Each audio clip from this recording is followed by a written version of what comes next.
प्राचीन मानवों ने बोलना कैसे सीखा? यह एक बहुत ही रोचक और गहरा प्रश्न है। हम जानते हैं कि भाषा एक अत्यंत महत्वपूर्ण और विशेष कौशल है जो हमारे अंदर समाहित है। यह हमें विचारों को व्यक्त करने, ज्ञान को साझा करने और समाज में संचार करने का एक माध्यम प्रदान करती है। परंतु प्राचीन काल में मानवों के पास भाषा की सीखने के लिए कोई स्कूल या शिक्षा का संसाधन नहीं था। फिर भी वे बोलना कैसे सीखे? भाषा का विकास। भाषा का विकास एक लंबी प्रक्रिया है जो लाखों सालों में हुई। यह माना जाता है कि मानव आवाज का विकास हमारे पूर्वजों के मस्तिष्क और शारीरिक संरचना में बदलाव के साथ हुआ। प्रारंभिक मानवों ने संकेतों, ध्वनियों और हावभावों के माध्यम से संचार शुरू किया। यह प्रक्रिया धीरे धीरे विकसित होती गई और समय के साथ जटिल भाषा प्रणालियों में परिवर्तित हो गई। निएंडरथल और होमो सेपियंस। निएंडरथल और शुरुआती होमो सेपियंस जो लगभग 200,000 साल पहले रहते थे, उनकी वोकल कैपेबिलिटीज अधिक उन्नत थीं। जीवाश्म साक्ष्य से पता चलता है कि निएंडरथल में आधुनिक मनुष्यों के समान लैरिंग्स एंड वोकल कॉर्ड्स थे, जो दर्शाता है कि वे विभिन्न प्रकार की ध्वनियां उत्पन्न कर सकते थे। ऐसा माना जाता है कि निएंडरथल और प्रारंभिक होमो सेपियंस दोनों में प्रारंभिक भाषाएं बनाने की क्षमता थी।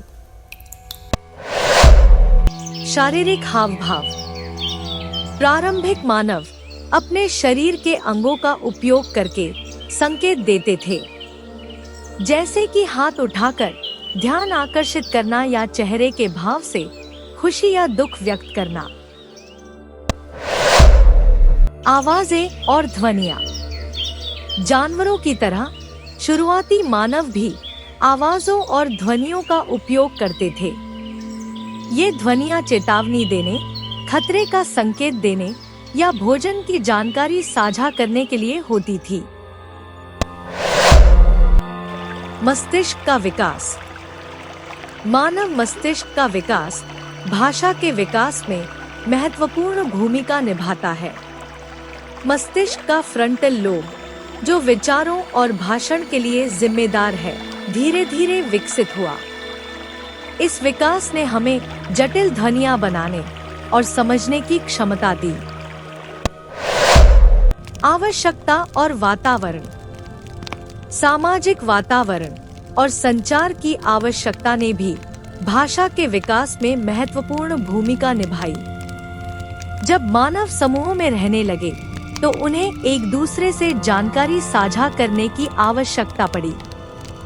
यह आवश्यकता भाषा के विकास को प्रेरित करती गई।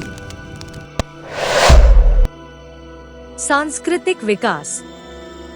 जैसे जैसे समाज और संस्कृतियां विकसित होती गई, वैसे वैसे भाषा भी विकसित होती गई। धार्मिक अनुष्ठानों, कला और सामाजिक गतिविधियों ने भी भाषा के विकास को प्रभावित किया। प्रारंभिक भाषा का स्वरूप।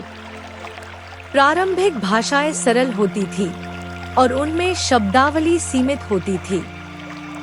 शुरुआत में केवल संज्ञाओं और क्रियाओं का उपयोग होता था। धीरे धीरे विशेषण, क्रिया विशेषण और अन्य शब्दावली जुड़ती गई। शिकार और खेती का प्रभाव। जब मानव शिकार से खेती की ओर बढ़ा तो भाषा में और भी विकास हुआ।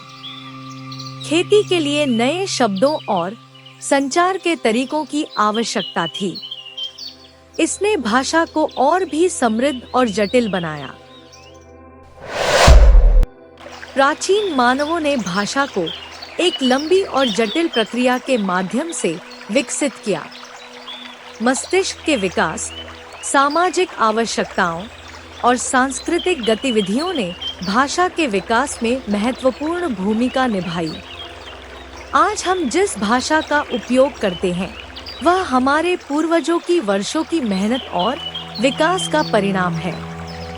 इस प्रकार प्राचीन मानवों ने धीरे धीरे संकेतों, ध्वनियों और हाव भावों से शुरुआत करके एक जटिल भाषा प्रणाली का निर्माण किया। यह प्रक्रिया लाखों सालों में विकसित हुई और आज हम भाषा के माध्यम से अपने विचारों और भावनाओं को व्यक्त करने में सक्षम हैं।